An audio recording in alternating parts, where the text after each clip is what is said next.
Hey everybody, let me fix this really quick and then we'll be good to go.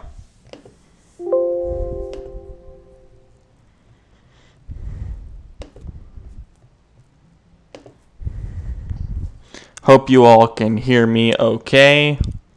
Discord just crashed on me really quickly, so let me fix that.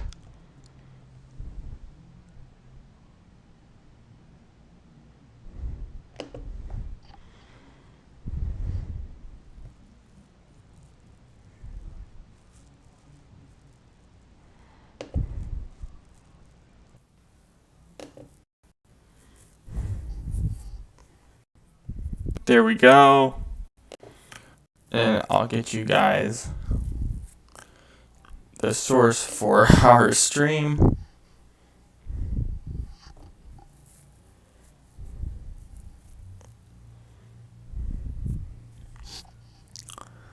Bear with me a second.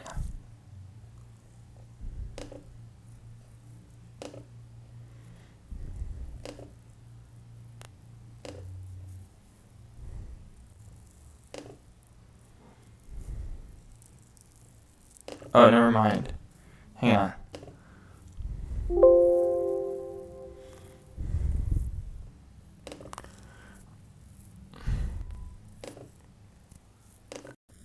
There we go.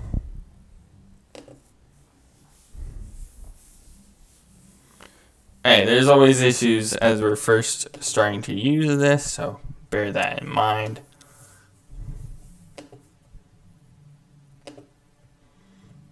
There we go. Hopefully you all can see me okay.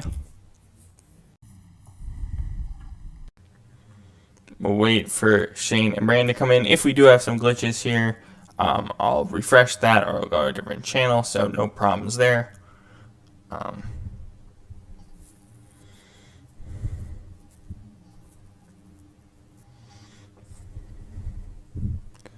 We're just going to check the YouTube stream right now.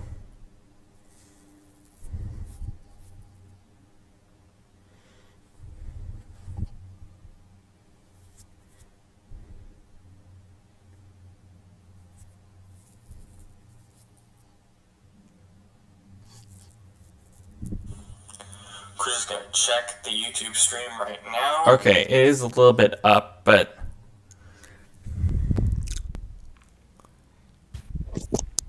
Hello, Shane. What up, what up?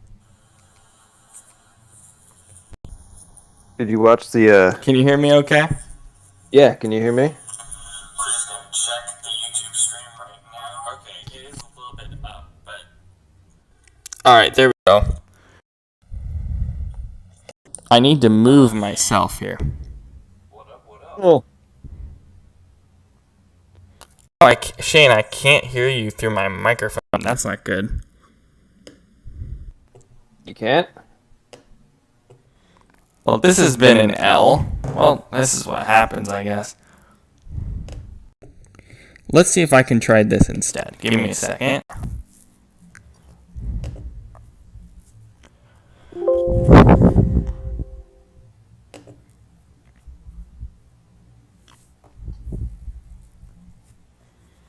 Everyone else can hear you, but I can't, which is really weird, so give me a sec. We're going to do display capture.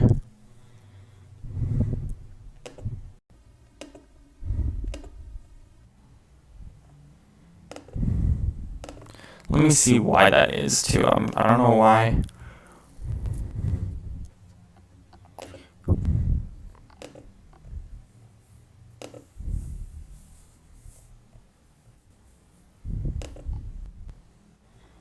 Okay, so hopefully you all can see that. I'm trying to figure out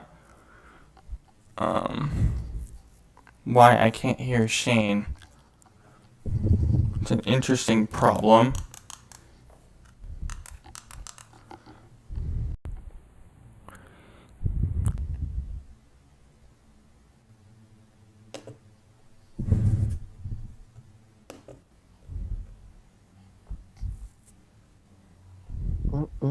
Okay, I can hear you. Can you hear me?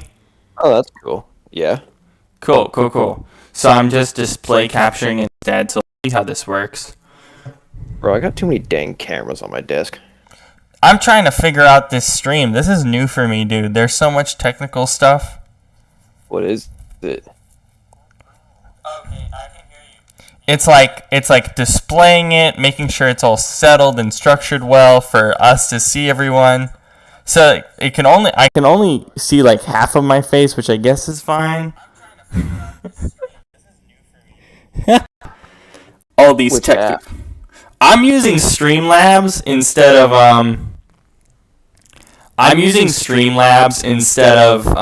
OBS. I mean, it's basically OBS, but it's like a little bit different. Uh-huh. Just so it's like very stream centered, you know? And hopefully there's not as much like technical glitches as Twitch did, so that's kind of the whole purpose. Yes, we are. Cool. That's why I'm testing all this out. Thanks for bearing with me here. As I'm just trying to figure out like aspect ratio and all these things, so. Give me your thoughts on the game tonight, though, first. Did you see the all the handshakes and everything at the end? I saw a little bit of it, but not much as I was setting up the stream, so. It was rather telling of something, which we'll talk about. But Which was what? well, so Brady goes up and does his handshakes with everybody, and he shakes everybody's hands, and not everybody, most people on the Patriots, even the new guys like Mac Jones, he was like, I mean, obviously the old guys, he was like hugging them, and they were staying together, and just seemed like family members reuniting or something, you know what I mean? And it's just like, and they seemed really happy. And then like Mac, they had a moment, and he's like said something like, "Hey, I really like what you're doing," or whatever. And Brady's very complimentary to the new generation in this league, which is something I really appreciate about him.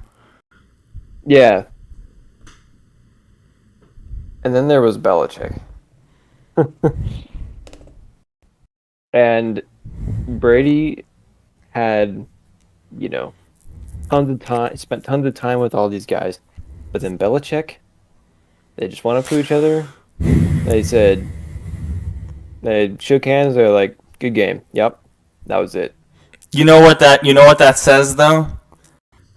I know exactly what it says. Oh, finally, dude, I got it to work. Let's go. Let's go. It means our suspicions were correct. They didn't get along.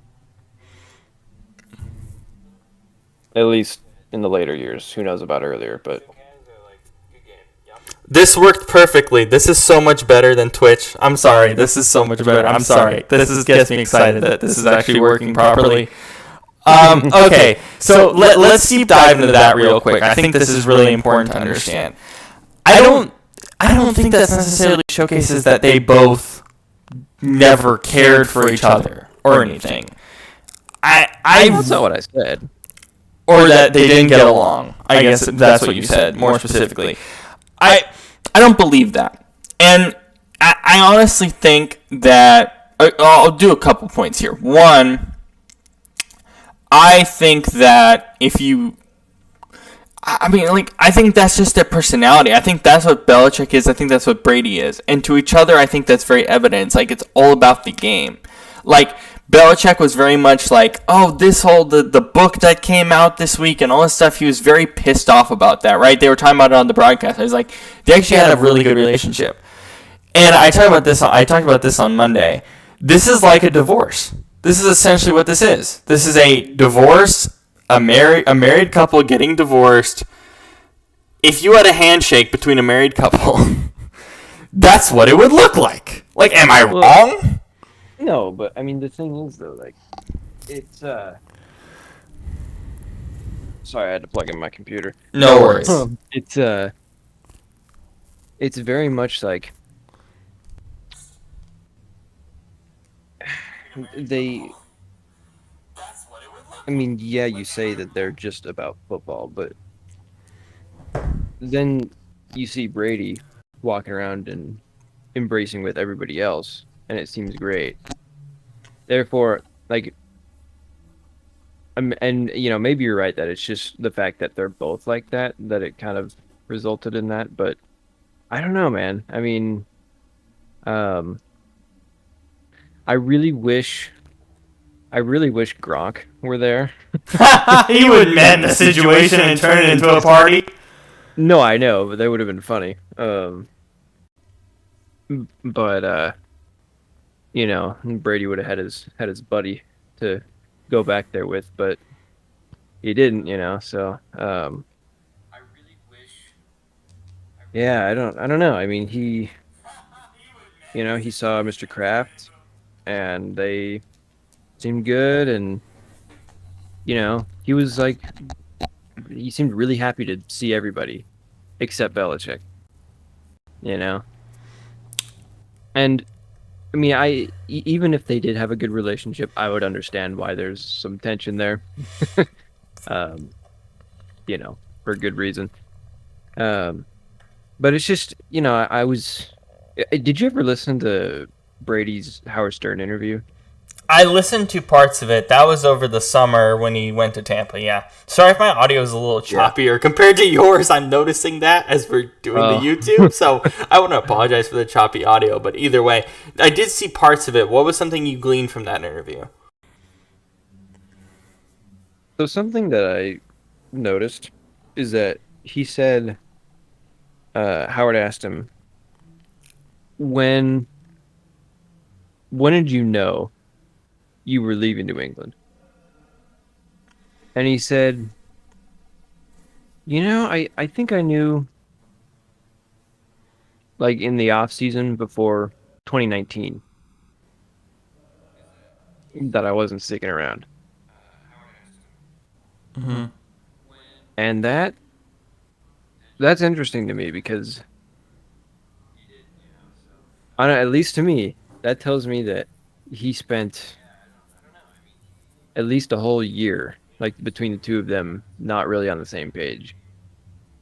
And it was and you could kind of tell that year, just with the way things ended up.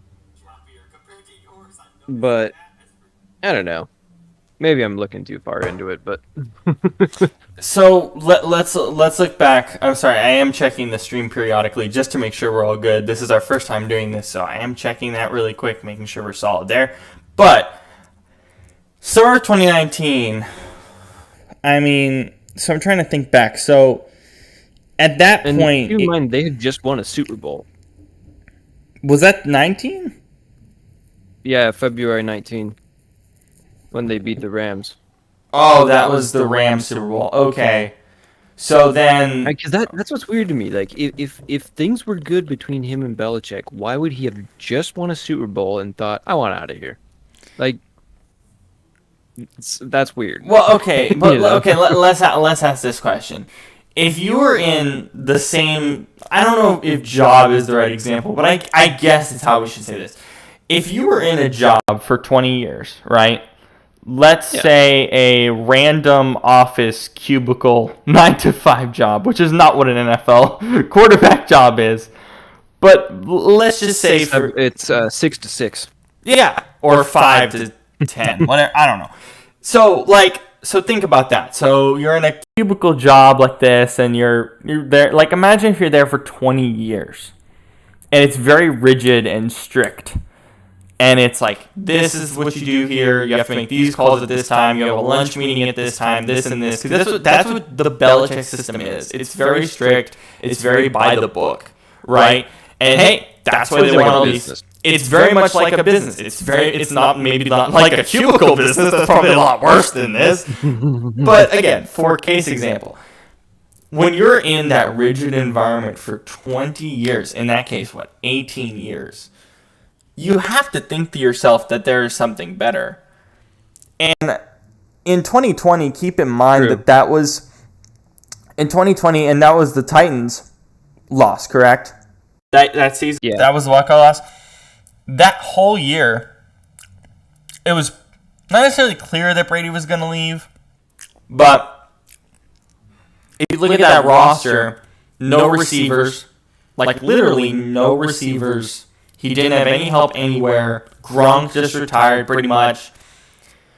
What he was ultimately frustrated, right, and what he was ultimately frustrated with in 2020, and I think he knew this going into the offseason, he was ultimately frustrated with the idea of like, hey, I don't have any help here. And like, if you remember the contract negotiations between the two of them to restructure his deal so that he could potentially, at that time, be a free agent in 2021, or I guess 2020, I should say. Yeah, 2020. Jeez, confusing timetable. But even that restructuring was brutal for him. Like they had a difficult time trying to restructure that contract where he could be a free agent. That was, I guess what you're bringing up is how calculated that really was, because it was calculated at the end of the day to make a decision to become a free agent. I don't think we realized that. Now, how much of the book and the stuff that came out from the book this week do we believe?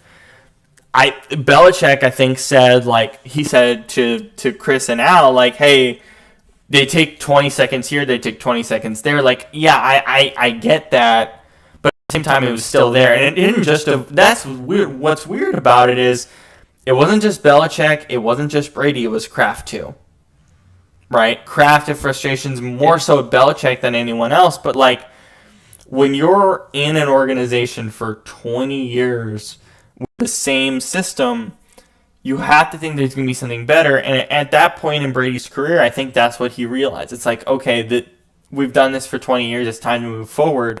And I think at the end of the day, Belichick realized that too. Did he handle it well? I don't think anybody handled it well at the end. I don't think so at all. I think that I always look back to that interception, right? The interception that he threw for the Titans to win that game as like, that's what that year represented. That's what that offseason represented. That's what that entire season represented, was that interception. And that interception to me was a calling card of like, yeah, that's his last. I knew. I was like, that's his last throw as a Patriot. And, you know, tonight, they didn't think about that tonight, but that's the reality of the situation. And I think that's what you're kind of bringing up, is obviously there's still animosity there, but I'm inclined to also believe the idea that there is still a lot of respect and love there. I mean, 20 years, winning 6 Super Bowls, getting to 9, I mean, that's just ridiculous at the end of the day. Yeah. Yeah, I think back to that play, too. I mean, I was... Where was I? I was at the gym walking on a treadmill when that happened. And I was just like...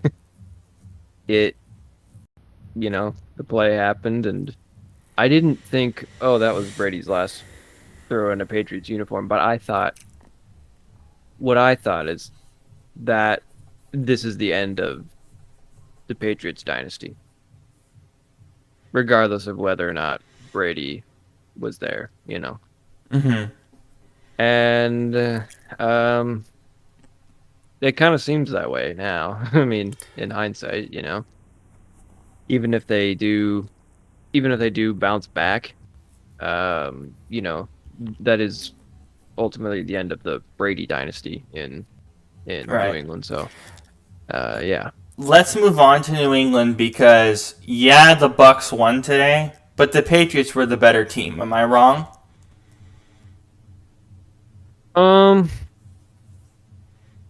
Yeah, I could agree with that. I think, yeah, I mean, they did. I was much more impressed with their defense, considering all the weapons Tampa has on offense. Even though they didn't have Gronk, but still got Mike Evans, Chris Godwin, AB. They pretty much took all of them out of the game, really. And yeah, so there's that, and then offensively, they leave a bit to be desired. I mean, it's that's not a secret. They don't really have any legit receivers. Running back, they seem to struggle quite a bit as well. So have injury issues there. No James White. Damian Harris had a had to go into the tunnel at the halftime, not looking too good, health wise. Yeah. So, yeah. Yeah, but I like, despite that, I like what I see from Mac. All things considered. I mean, 1-3 is obviously not an ideal start for him, but compared to the other rookie quarterbacks, he's doing pretty well, which, I mean, he should be. He's got the greatest coach of all of them, and I think the system that fits him best. So, yeah, and you can just see it with him tonight. He's not a flashy guy. He's not, some big over the top player like Mahomes, which I think is a big reason why a lot of people, especially guys like me, were kind of low on him because, we see these NFL quarterbacks now. It's, the stars are Mahomes, Murray, Wilson, Aaron Rodgers, Brady. They can, even if they're not super athletic, they can make big plays and go off script and do all this stuff, which Mac Jones doesn't really do. But he doesn't really need to all that much with this kind of offense. Granted, it would be nice, but that's just not how he plays, and the way he does play caters really well to this team. So, I think it worked out well for him that he did go there instead of like the Niners. Who knows how that would have turned out? Oh God! But I think my takeaway today was that not only is Mac Jones the best quarterback in this class right now, he's miles apart from everyone else. Like, everyone else is struggling. Like, I'm not kidding. Like, last year, with last year's class, I mean, it was much different. But every quarterback... Yeah, Herbert and Burrow kind of popped right away. Right. Like, every quarterback in this class, even Lance today, who we saw half of and honestly didn't make a single impact on the game other than running the ball in crucial situations... So kind of obviously miniature Lamar Jackson-esque, not entirely, of course, but yeah, and honestly, I think that's going to be the case with all these quarterbacks other than Mac. Like Mac, I think is going to steadily improve, and everyone else is going to have moments, but that's it. Like today, Zach Wilson had a moment. He played well today. He's not going to have that. Yeah. Well, and that's the thing. I mean, because Mac plays a very low risk style of football, so he doesn't have a ton of room for error. You know what I mean? But yeah, well, and like you said, he looks the best right now. Keyword now. We don't know if, as these guys get more experience, if they'll do better or whatever the case might be, depending on what happens with their teams. I mean, just look at Trevor and Zach Wilson. I mean, they're, they seem to be talented players, but they sort of look like they're set up for failure in their teams. So we'll see. There's, we're only 4 weeks into the season. There's a lot left to see from all these guys. So, yeah. We're only 4 weeks into the season, and the word I keep thinking of is "this is weird." Every week is just so bizarrely weird. Every Sunday feels weird. Yeah. This season has been very strange so far. Very unpredictable. I'd hate to be a Vegas bettor right now. Oh, jeez, I would hate that too. Oh my god. But luckily I'm not. So yeah, no, I respect everyone who's doing betting shows on like Fox and ESPN and everyone else. How do you bet this season? Jesus Christ. Let's talk about that Titans Jets game for a bit. I was thinking about like talking about Tannehill and like what's the deal? You're playing the Jets. But, like, at the end of the day, he had a really good game. Like, he threw the ball, like, 40-some times, which is not great for Ryan Tannehill. But you reminded me, like, hey, Brown and Julio aren't playing. But it doesn't... top 2 guy. Yeah, but look, it doesn't excuse the fact... Well, I'll skip Tannehill, because I think Tannehill had a really good day. It was slow. I think, honestly, like... It's funny, today was slower, right? Offenses felt a lot slower across the board, and we'll talk about some reasons why that was the case. But That's a good defense today. Right. First time this year. Right. We'll get to that and some of those reasons a bit later. But Tennessee's defense, like, I'm sorry, this is the Jets, okay? This is a team I thought we wouldn't be talking about today or for the rest of the season. We just ignore them and, I don't know, what's the Tinder thing? Swipe right? Yeah, we swiped right on the Jets last week. We didn't even touch them. And no, or it's left. It's left. Left means no. Okay, so we swiped left on the Jets last week and said no, we're done. This is not even good. This is ugly. And then they get their first win in overtime in a game I literally was probably about to text you and saying we have a tie. I literally thought this game was going to end in a tie watching it. But and the Giants and Saints. Yeah, but I nearly pissed myself. I was like, God, come on. But the Titans, like, bro, like, Tennessee's got something really... It's funny. I think they have something special on offense that's growing. I do. But defensively, this is the Jets. That's not... You know Zach Wilson. And the biggest thing I noticed from Zach Wilson today, that man has a cannon. Whoo! Oh, he has a great arm. He has a cannon for an arm. I would say the strongest of these 5 guys in this draft class. Oh my God, for certain, absolutely. But if you know a guy has a big arm and it's the Jets, and honestly they don't have really the talent to go over the middle of the field, like, guard that. Like, geez. But I mean, yeah, no, Titans, like that. Like, if you're in Nashville right now, you're probably pissed out of your gills, and you should be, because honestly, this is one of the worst teams in football. And there was no reason for this game to be competitive at all, other than the fact that Zach Wilson, I think, played ridiculously well, and you saw that cannon for an arm.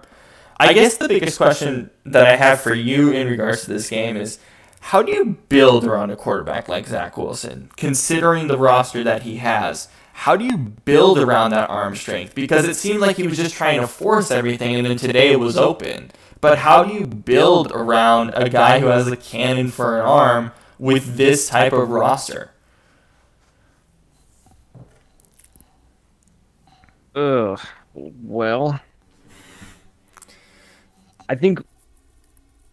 forget the arm. Just look at his mental mechanics, right? He is a guy that has a tendency to force throws, like you said. I think with Zach Wilson, you really need to get him good protection so that he doesn't feel like he's pressured and has to throw and force throws. But I think you also need to get a really fast number 1 wide receiver 1, whether it's, I don't know who exactly, but because if you can get a guy that gets separation from the defense, then if he has a little bit of time, and then he can, it's like the Chiefs. This is sort of like their model.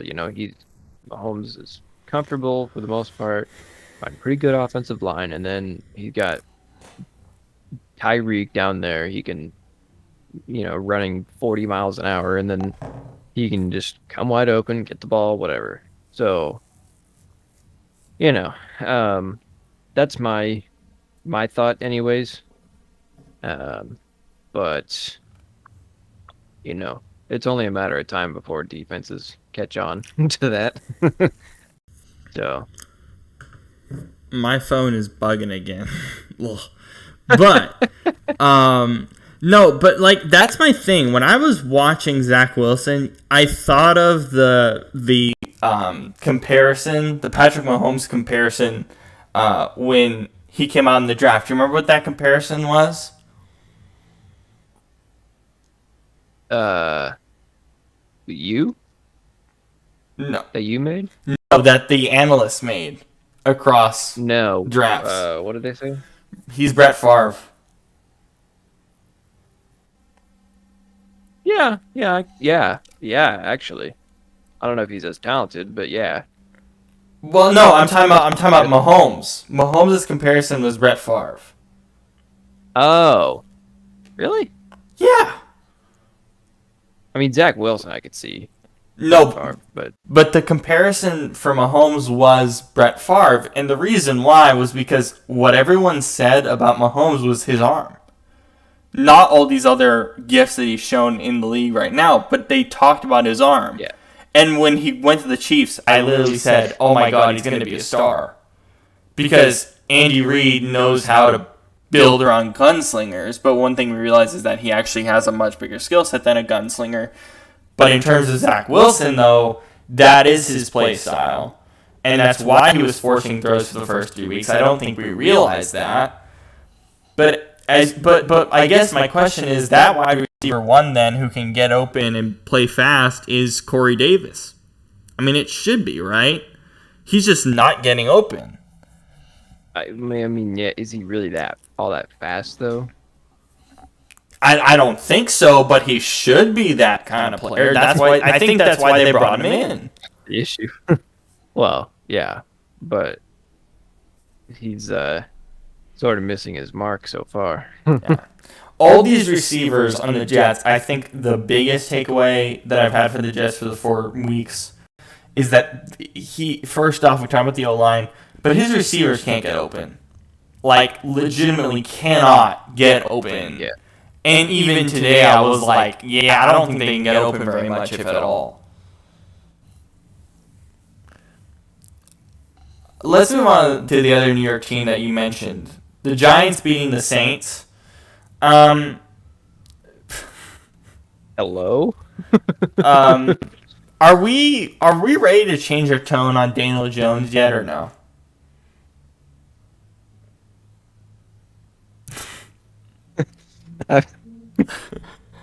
Yeah, what in the world, dude? I'm like, Are we or not? Like, are we or not? like, he actually, I can't believe I'm saying this, but he looks good. Like, I mean, here's the thing: the biggest. Okay, let's wind the clocks back like 2 years. I think no, yeah, 2 years. It was his first year as a starter, and I said, I think Jones can be a franchise guy. Went on to have an okay rookie season. And then last year, obviously, things didn't turn out that well. And I've always said that the biggest issue with him was the turnovers.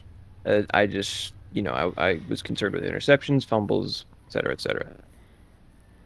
Now he has had, I think I read like one turnover all season.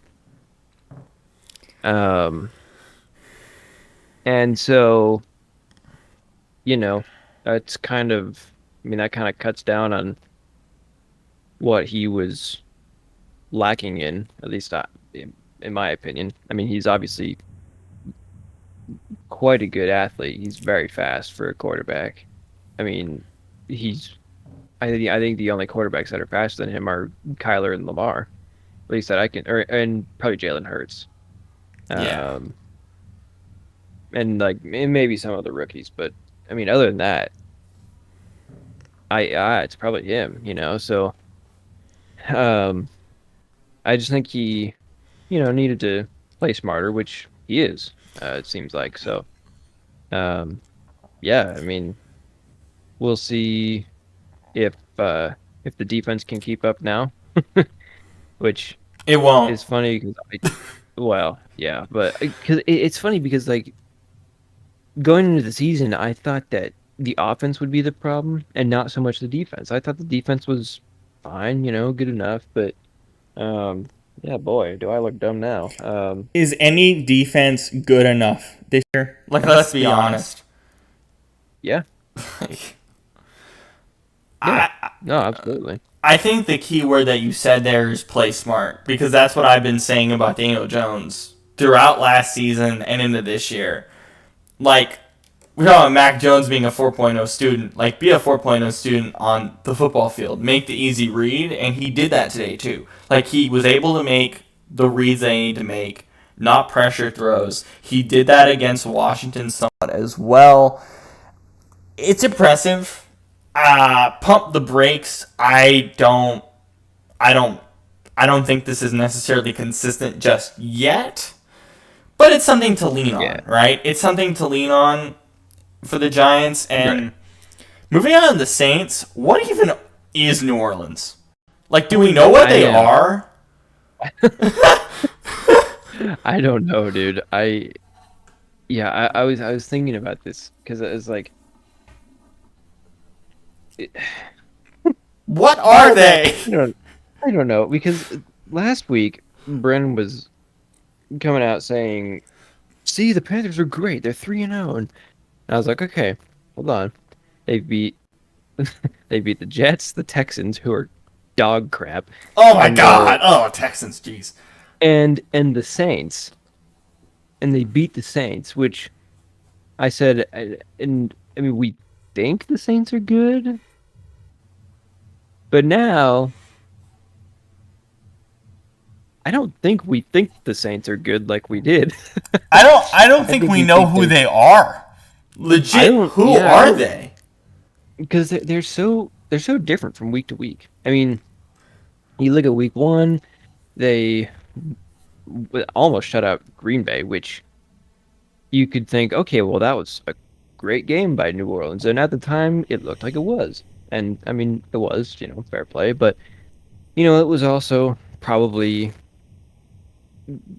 partly due to Green Bay's failures in that game, because I think that they were kind of coming in a little tense from the off season, and they just needed to get their jitters out, and now Green Bay looks fine, obviously.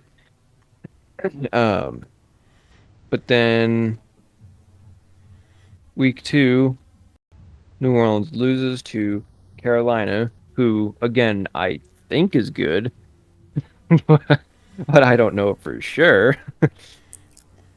And then they beat the Patriots, who are not great, but I don't know. It's just weird. We don't even know the Patriots are, like, overarching after tonight. We don't even know who they are either. Yeah. Or Tampa, honestly. I know what Tampa is. We talked about last week. What are they? I know what Tampa is. A team that doesn't care about the regular season. They're the Golden State Warriors with Kevin Durant. They don't care about the regular season. They're ready for the playoffs in September. That's literally what they are. They are playing like it too. Like, they are playing like what they did last year in the regular season. And I'm like, okay, I'm not gonna overthink this. They are ready for January. Let's get there and then we'll talk. Yeah, I don't think they really care. I mean, I'm not. It doesn't worry me too much, but no, they remind me of the Lakers right now. It's like the land of misfit toys. All these old veteran. I mean, seriously, they got Brady and LeBron, right? It's like the GOAT guys that are kind of at the tail end of their career, still playing good, but not like as nearly as good as they used to be, right? And then you got like AB, Sherman now, JPP, Fournette, Gronk, all these guys that are like good but past their prime.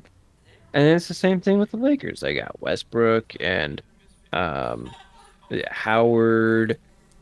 LeBron, whoever else, didn't they get Carmelo Anthony too? Yeah, they picked up Melo. Yeah, so you know what I mean. Like, it's yeah. Anyways, side rant, but it's not a side rant. It's the reality of what the Bucks are. They're the only NFL team in NFL history where I literally do not care about how they play in the regular season. As long as they make the wild card, we're talking. Which they will make the wild card. They're probably a contender, a playoff contender, or they're a Super Bowl contender. If they make the wild card, yeah. Yeah. Which they're only going to make the wild card. Let's be honest. I really think they're only going to make the wild card. You think so? I mean, what I'm talking about in terms of their place. Like, they're not going to get a 1 seed. Oh, you mean like a top 4 seed? Yeah, like they're not going to get a 1 seed. They're not going to get a 1 seed. They're not going to, right? They're not going to have a bye week. I mean, I don't know about a 1. Well, no, not a 1 seed. Exactly. You don't think they'd win the division? But you don't think they'll No, win the division? they'll win the division, but they're not going to get a bye week in the wild card. They're not going to get a 1 seed. Like, they're just not. So yeah. Sorry, I was confused because normally when I think of a wild card team, I think of a 5th, 6th, or 7th seed. No. We're in a new system now, Shane. Yeah, I know. Can't wait for a Monday night wild card. By the way, speaking of which, this is far gone, but wild card weekend, we're not doing a show until Monday night. If everything goes right, that's gonna be weird. Let's talk about the Panthers real quick. Even with this loss, like the Panthers really only impressed me in the first half. Even with this loss, I still feel positive about the Panthers. Like if you told me this was the final score, I'd be like, oh, the Panthers are frauds. But if you actually watch the game, like, yeah, they had a bad second half. Like, this team could be a playoff team. They look like a playoff team right now. Even though, to be honest, they only really played good for one half. Yeah, I mean, that's the thing. I think they look like like a, like a 5th, 6th, 7th seed. Like a, I mean, not. I don't necessarily see them going far in the playoffs at this very moment. Obviously things change, but yeah, I mean, I think they are one of those teams that will very easily beat teams that are, just kind of like average or not good, you know what I mean? Mm-hmm. But then against good teams, they will struggle because, quite frankly, I think they are a little bit limited on offense because not having McCaffrey right now, obviously, but then also Darnold, it seems like he's good, but we still need some time just to see for sure. And where's Robbie Anderson? Can we get him to Walmart, please?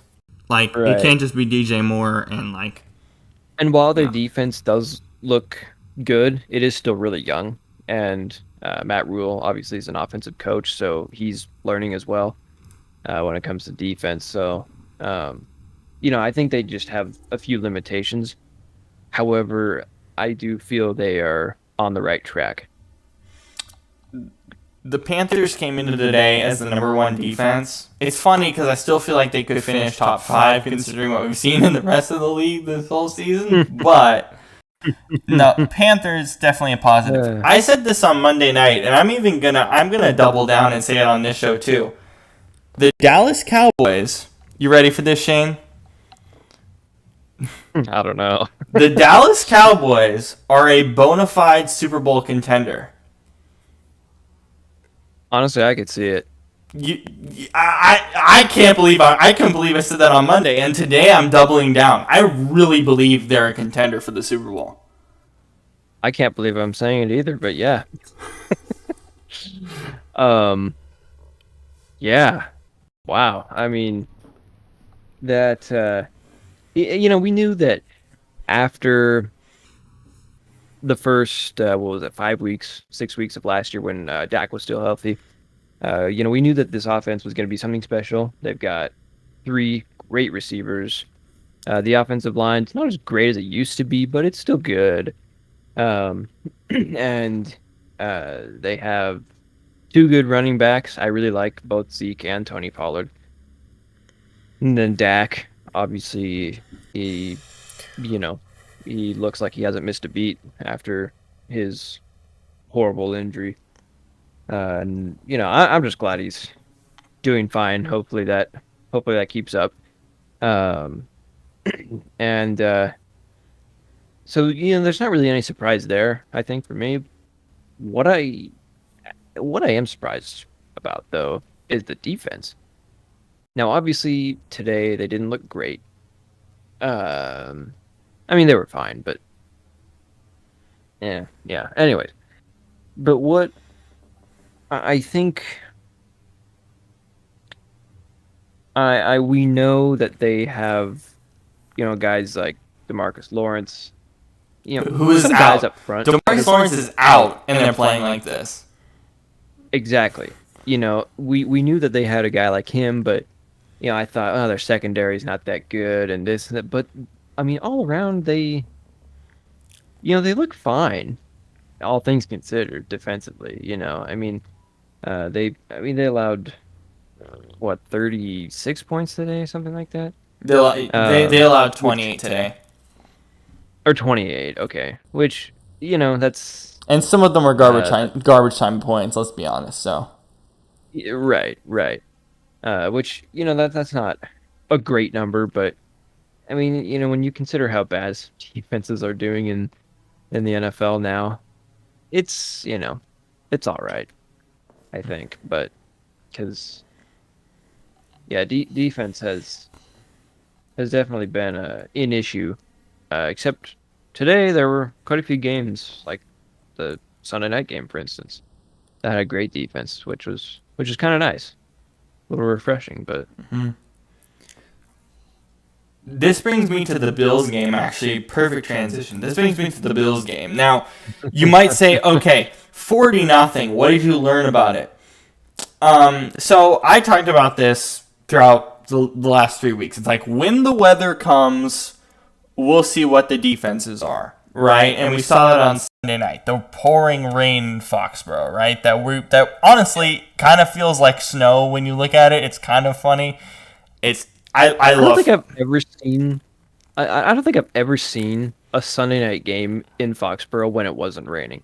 Exactly. Yeah. I'm not even kidding. No, I don't that's think never I have. happened. I legitimately don't think I ever have. That's never happened. and so, like, it's about the weather, right? The weather helps the defenses tremendously. I believe there's only one. This is why I think the Bills are the best team in the AFC right now. And this is why I think they are the top contender, especially after today, the top contender for the Super Bowl. And we'll get to the Rams as the other contender we talked about last week, too. But the Bills are the only offense, and obviously this is a product of being in Buffalo, rain, snow, sheet, whatever the heck they have over there. I love Buffalo, okay? I love Buffalo. But I love Buffalo as a city. I mean, I love the city of Buffalo. But State New York is underrated. Yeah, it's really, really nice. But they're the only offense, and correct me if I'm wrong, they feel like the only offense in the NFL that can feasibly win games in that weather consistently. Why do you say that? Because I look at everyone else, I look at the Packers, and I'm like, okay, yeah, sure, there'll be some snow games in Lambeau, but I don't think their receivers are good enough to deal with that weather. New England, they're not. We kind of already talked about New England. Like they're just going to kind of dink and dunk. They don't have whatever. receivers. They don't. Same thing. I don't think they have receivers that can deal with this weather. The Bucks, no way. Today we said no. They can't deal with this weather at all. The receivers are dropping balls all over the place. Yeah, Florida. Let's see. Dallas, maybe just because they can deal with the running game, but they're going to be able to because of the running game, not because of the passing game. Kansas City, but they're from Texas and they play in a dome, so Kansas City, Kansas City, no. Still, I mean, yes, but not at the level that Buffalo will be able to. I looked at today and I was like, yes, this is the Texans. I get it.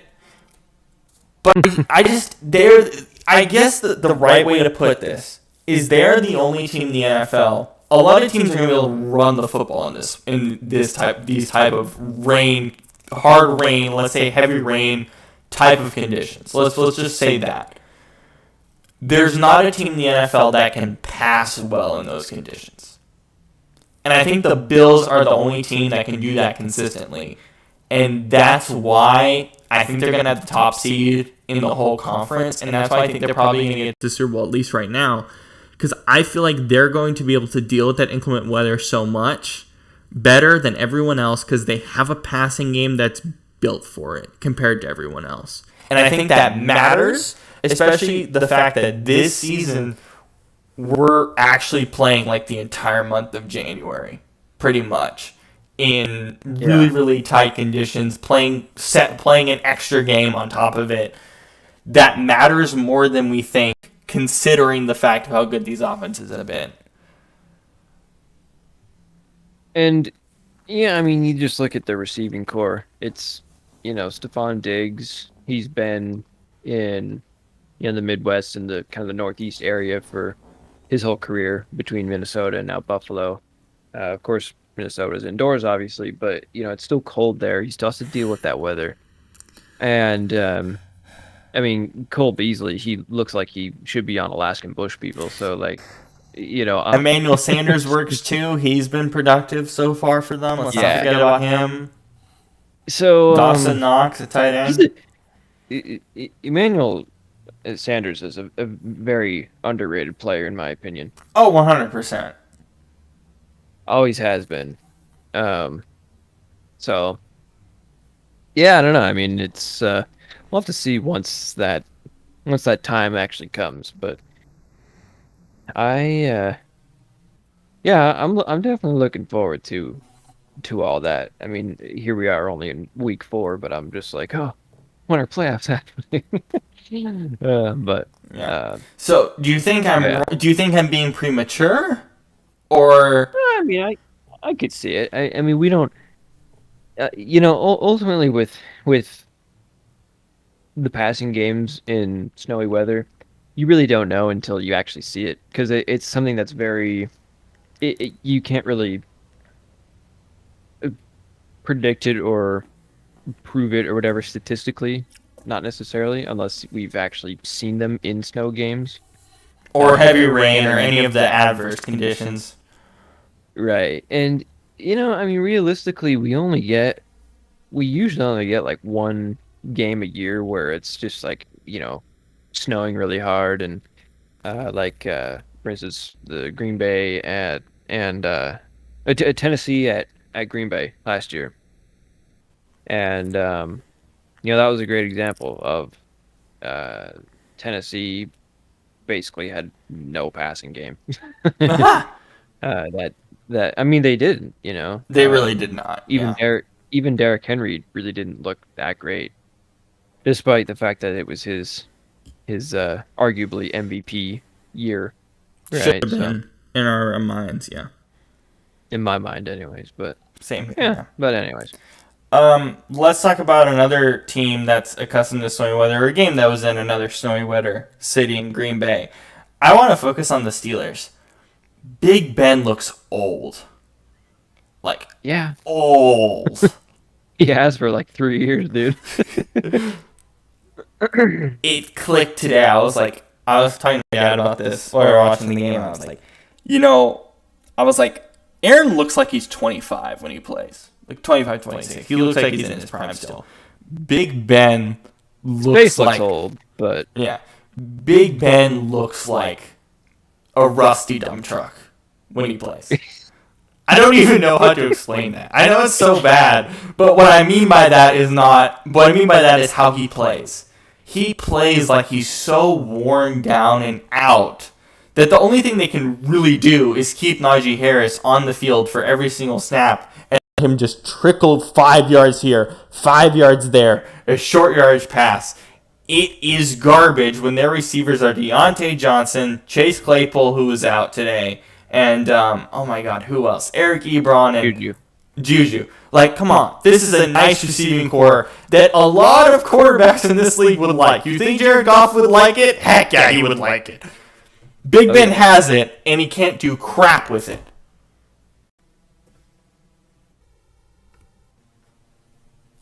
So you're saying he looks like Mater the tow truck if he was near death? In football terms, I mean. Yeah, no, I know, I'm kidding. Yeah, I mean, I think I said this at some point, but as long as he's their guy, I don't think they're going anywhere or doing anything really. Um, Other than beating Buffalo in week one, which I could not have seen that coming Chalk it in up. It doesn't 1,000 matter. Chalk it up and throw it in trash. Doesn't matter. but still, it happened.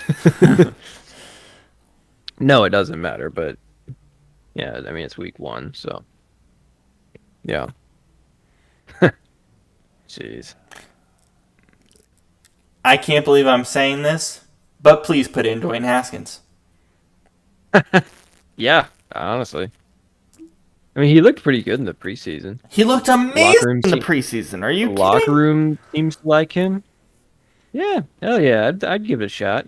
I mean, honestly, at this point, what do you have to lose? Like, come on, you're not getting anywhere with Big Ben. Screw it, just put in Haskins. They're not going Big Ben to. got hurt. No, I know they're not going to because they're all about tradition or whatever. Stupid. But they should, but they won't. So yeah. Oh well, they're lost. Yeah. Like, it's... Big Ben... Put Mason Rudolph in. I don't know. No. Dwayne, no, not Rudolph. Oh, God, please, no. We went through half a season watching Mason Rudolph, and I couldn't take it. And Hodges, I couldn't take that. I named my fantasy team after his infamous moment. What I will say is that they need to put in Dwayne Haskins. They won't. But honestly, Big Ben should have retired this offseason. I get it, the money was fine, but like he was at a massive cap disadvantage for the team. Like this is the classic when you look back at Big Ben's career, you're gonna be like, he retired a year too late. Like 100%. Yeah, I think I think it's becoming increasingly clear. I mean, I could have told you that when it was announced he was returning, but here we are. To me today, I was like, it's so visible, it's stupid. It's literally visible. Like in past years, you saw regression, and it's like, okay, fine. You know, they went 6-0 to start last season, but like today, I was like, it is so No, visible. they went like 11-0, didn't they? Was it 11-0? Oh my god, I screwed up. Oh today. yeah, it was I forgot. crazy. But like so last year, fine. But like this year, it's just so it's eye-poppingly visible how old he looks on the field. Yeah. It's eye-poppingly visible, and you saw it today. But Robert, he came back to the practice facility looking really fit, better than he ever has. Yeah, and guess what? He messed up his left pec and he almost gave me a heart attack with a pec injury. Golly. I still laugh about that. Look at what great shape he's in. Huh? Really? Really? He has a Yeah, pec that's injury and I'm panicking. That's what they said. Didn't you see that? I did see that, and I was like, I don't believe it. Yeah. When you saw him on the field today, did you think, oh, he lost 20 pounds? No, he's still got a giant beer belly. Let's see, what's next up? Oh, let's talk about Browns-Vikings. That game was weird. Yeah. I was expecting this to be a very high-scoring game, Massively high-scoring game. and it was not. It was not, and it was weird. The Browns didn't even score 14-7, very right? much. It was 14-7. The Browns had opportunities to kind of blow this game open a little bit. But, I mean, I have my concerns about the Browns' offense. I don't know if it's Odell. I don't think I can chalk it up to Odell. I have to look at his target share. I think I can chalk it up to the fact Odell's back. That's a little premature and a little weird when, honestly, all I'm really seeing from the Browns is the fact that this offense just isn't really moving the ball very well. It's not about Odell. It's that it's just like, since week one, it just feels like they're steadily not moving the ball as well. And for the Vikings, I could see this being like a game that doesn't matter. I could see this being a game that doesn't matter for both teams because the game didn't even make sense. But like for the Browns, I honestly feel like this offense is kind of slowing down a little bit. And I don't really know why. Like, I'm not going to say it's Odell. I don't believe it is. I think that's a little bit weird. I think that doesn't make sense to say at all. I just think they're just slowing down, and I'm trying to figure out why. I think I have an idea. Or a thought, I should say. I could be totally wrong. I probably am. I don't know. But this is just... I didn't understand the game. I was watching it, and I was like, I don't understand how to cover this game. I don't know what's wrong. But this is at least how I am interpreting it. It looks to me like you look at this receiving core, right? Odell, Jarvis Landry, both pretty good, but neither of them are like standouts anymore. I don't think. I think what they really need is just a solid number one receiver. And then you can use those guys as twos and threes and kind of, because they're both hurt a lot, so you can kind of, you can sort of fluctuate between them or whatever. Get Odell out. I don't know. Whatever you want to do. Like, I think there's just this weird cloud hovering over. It's like, what are we doing at receiver? Kind of. You know what I mean? And I don't know. I mean, maybe I'm wrong, but I don't think it's, and well, okay. Part of it also could be Baker. I think I like him with this team, but I'm still kind of like 50-50. It feels week to week now. Yeah, because I've never, even last year when he was doing really well, I didn't think of him as a franchise guy necessarily. I have him more just like as a starter. Right. I mean, because I have like 5 quarterback tiers. Mm-hmm. Like week 1 is like, or week 1, tier 1 is like the amazing standout guys, Mahomes, Rodgers, Wilson, whatever. And then tier 2 is like franchise guys. And then tier 3 is starters. So like, bridge guys or, it's like, oh yeah, he's a good starter for like the rest of his contract, and then we'll probably move on or whatever. To me, he kind of falls in that category still, along with guys like Goff and Darnold. I don't know. Anyways, but yeah, I mean, I think their offensive line's good. Obviously, their running backs are phenomenal. So, yeah. Yeah. Odell and Rashard Higgins both had 7 targets today each. I mean, I don't know. And look, I think I can still put them in the Super Bowl contender category. I mean, we said that week 1. I think they are still in there to some degree. I think so. So I'm not saying that they're out of it now.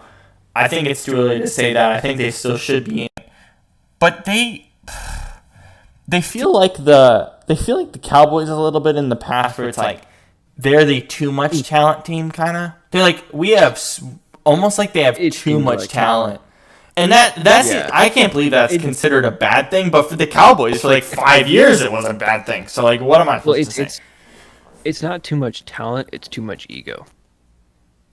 Do they still feel egotistical? Because they don't really feel like that to me this year. I mean, not necessarily, but it's still guys like Odell, Clowney, Baker. They're cocky guys, Myles Garrett. It's there. Maybe not like it used to be, but yeah, I mean, I don't know. I think the thing about this game too is the Vikings, even though they're 1-3, I think they're a pretty good 1-3 because they're a really good 1-3. I think this game's a chalk it up game. Well, and I mean, you look at the 2 losses they had in the beginning of the year. I mean, they lost both of those by a field goal, and it was against Cincinnati, who's 3-1, and Arizona, who's 4-0. So I don't. I wouldn't say that they're a bad team necessarily, because they do give their opponents challenges. and they obviously beat Seattle by I think 2 possessions. Um, so I think it was regardless, it was a great showing for Cleveland's defense, considering how good Minnesota's offense has been this whole year. So, um, yeah, I mean, I don't think, I mean, even though it was only 14-7, I don't think it was all bad for this game. I do think there are some good things to be taken away from it for both of them, really. Let's get to the NFC West games that we had today, starting with the 4-0 Cardinals. I feel like it's premature, but do you think the Cardinals are Super Bowl contenders? I don't know, man. It's weird because yeah, they're 4-0, but their first 3 wins, I wasn't really convinced because they won very close. And then finally, I think the Rams, are the best team they've played so far, and they beat them pretty easily. So I don't know how I feel about them, just because I mean, at this very moment, maybe, yeah. Um, but they still have so many holes to me. That's how I feel. I mean, yeah. I mean, I really I don't love the offensive line. Sure, it upgraded, but I'm still not like head over heels for it. The running backs are iffy. They played well. Like Um, that's the thing about the running backs with Connor and Edmonds. They just fit what Arizona likes to do offensively. They really fit, and it's kind of I mean, funny how well they fit. Like it's kind of ridiculous. well, I mean, yeah, but I don't know. They're not. Well, okay, let me rephrase. They're not world beaters, but they fit the scheme. They're not world beaters, but they really fit the scheme so well. Yeah, but I mean, I don't know. When you have D Hop, who is, in my opinion, the best receiver in the league, um, if not, he's second or third, and a guy like Kyler, who is top 10 quarterback in my opinion, you're bound to have something good coming out of that. And I mean, when it comes to the defense, I think I think what we're seeing is that they don't necessarily have tons of amazing players all over the place, but they've got a good guy in each unit. You know what I mean? And that does make a big difference. They got Chandler Jones and the linebackers and edge rushers, I guess. J.J. Watt at the defensive line, Buda Baker for the secondary. They've got anchors everywhere. So, that helps. Although, there is still some room to be desired in other departments.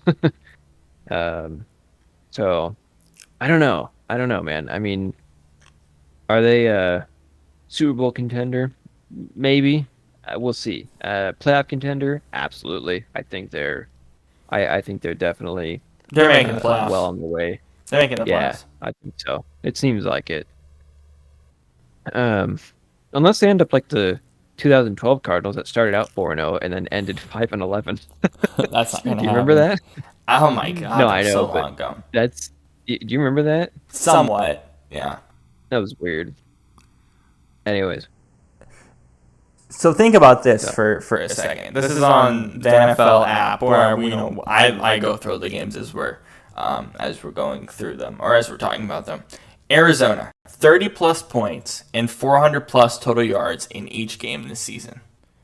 In a season where defenses are trash. yeah.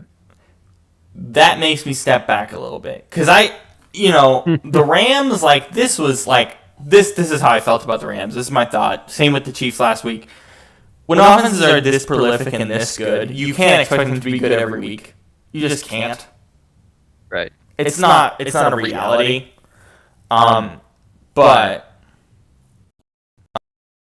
It's not something that's normal. But when you're talking about like the Cardinals defense, this was definitely like their best performance, but it's not something entirely to write home about because I don't think this is how the Rams are going to play every week.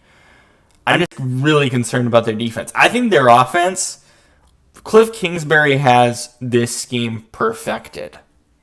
I mean, it's perfected. Yeah, I mean, yeah, I agree. Like, it's not the offense that I necessarily worry about. It's more just the defense. Because even though they did well today, I mean, you look at the first 3 games, they were just barely hanging in there, So, yeah. I don't know if I'm also like not watching Cardinals game closely enough because I keep seeing J.J. Watt and it seems like he doesn't have that much of an impact on the game every time I have a Cardinals game on. But I don't know. I mean, he's kind of past his prime either way. Yeah. He's still a veteran presence, though. Yeah, he's still really important to that defense, I would say. Colts Dolphins. Another one of those weird ones. I think one of the interesting takeaways, at least overall from the broadcast, was how bad they are in the red zone.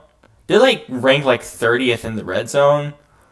That matters a lot. The Colts. Oh, yeah.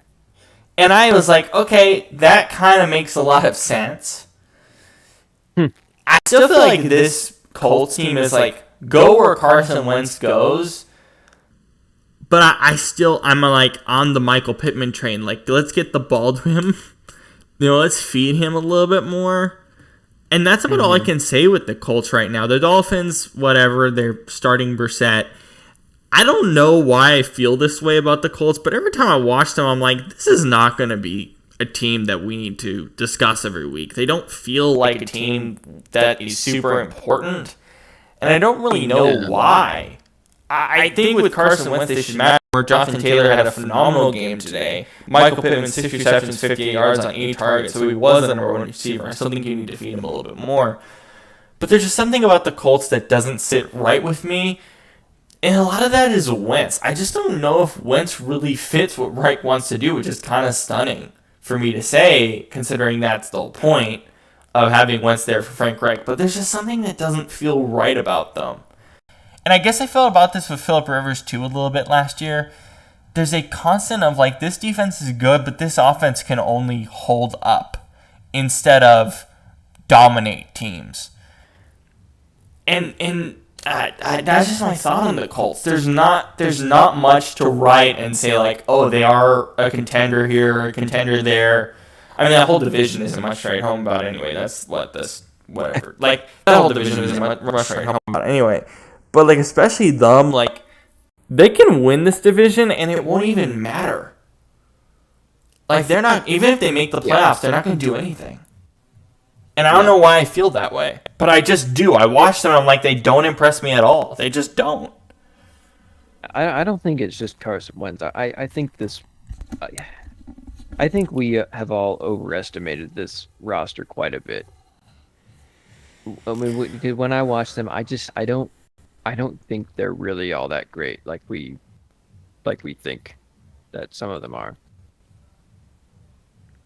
And I don't know, maybe it's just me, but I think it's one of those. It's one of the situations where you need a standout guy like Andrew Luck, for instance, who can thrive in chaos to make it work. And Carson Wentz, Phillip Rivers, Jacoby Brissett, the year before, they just aren't those guys, Andrew Luck was, and that's why they were good with him, and that's why these guys aren't. I think they need I don't know who the answer is, but Andrew Luck, no. No, if they had Andrew Luck right now, if they had Andrew Luck like last year or 2 years ago, they would have probably gone as close to a Super Bowl as could be. Yeah. Like, oh yeah, absolutely. Like, and now it's just like, I sometimes wonder if he ever wants to come back. I don't think he does. He's still involved in football. He's still in the area, isn't he? I don't know. in the Indianapolis area. Anyways, I'm always not that clouded bad. by the Andrew Luck idea in Indy. I wonder if they are too.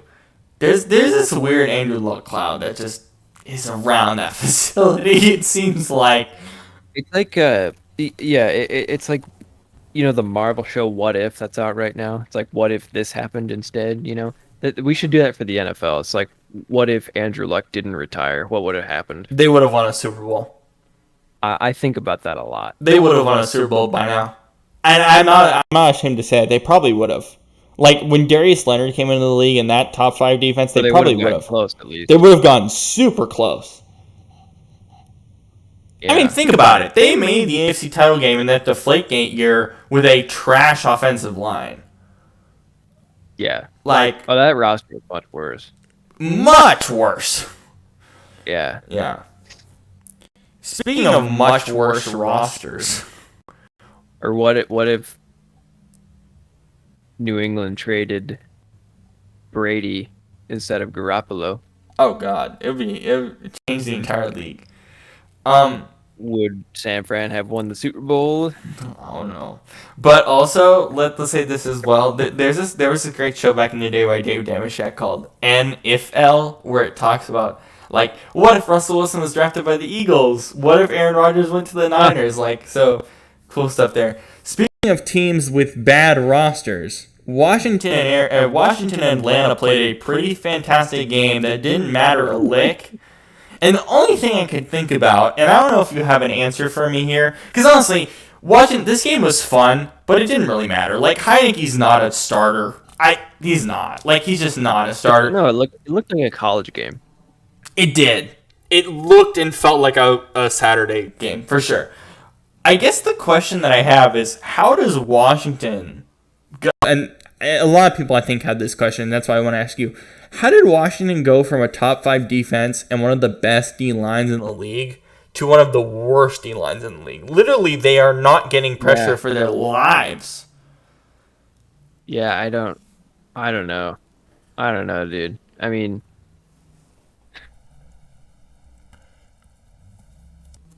I think the thing about Washington is people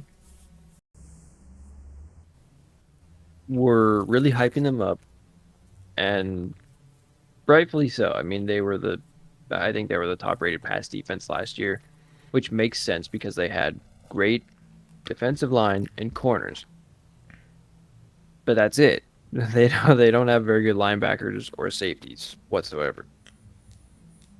So, I think with that, teams are just really focusing their offense on those groups, on their stronger groups, and as a result, it's kind of negating what they've been able to do. At least that's what it seems like to me. So, that's why we have cases like Atlanta, who does not have a good offensive line, but they're still able to put up a lot of points and give Matt Ryan time, so at least that's how it looks to me, but it is weird. Really weird. So overall, you're just not sure, I guess? Because I'm not sure either. I just don't get it. Yeah, I think it's just I think it's just a matter of the defense does have a lot of holes, and I think teams are learning how to exploit said holes. Yeah. Essentially. Atlanta, nothing to write home about. This is what you should be doing, but you're not going to do it all year. The Bears and the Lions, the Lions had 4 red zone possessions and only scored on, or I guess 5. There was one point in the game where they had scored once, right? Right, they had like 4 red zone possessions and they only scored once on those. Yikes. Jared Goff must be pissed, dude. And Justin Fields, man. like, I didn't learn any. I seriously am not learning anything about Justin Fields. Are you learning anything about him? I am not. No, because it's Detroit. No, I mean, seriously, no offense, but, what are you supposed to gain from that? That's a college defense. mean, what? Yeah, put him, throw him in Lambeau against Green Bay. Then we'll see what happens. Yikes. You know. Let's see what else here. So we talked about that game briefly.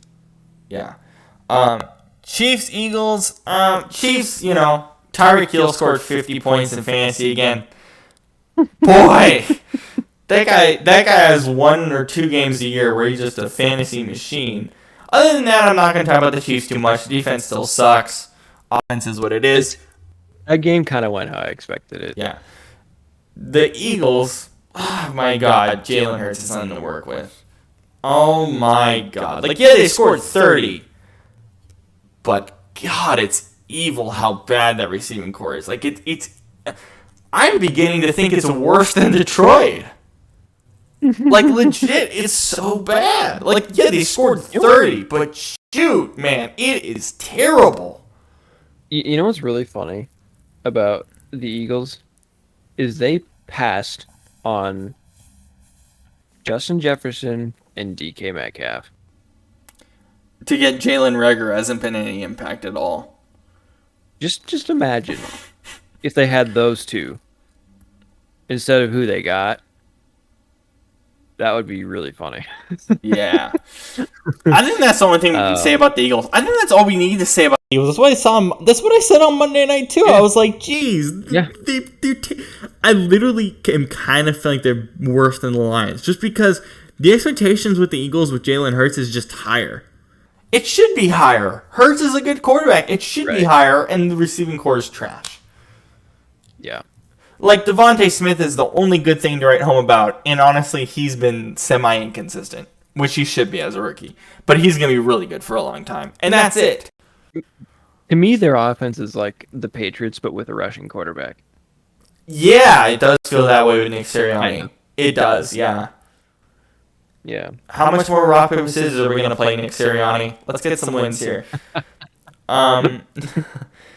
Finally, we went through these games kind of quick.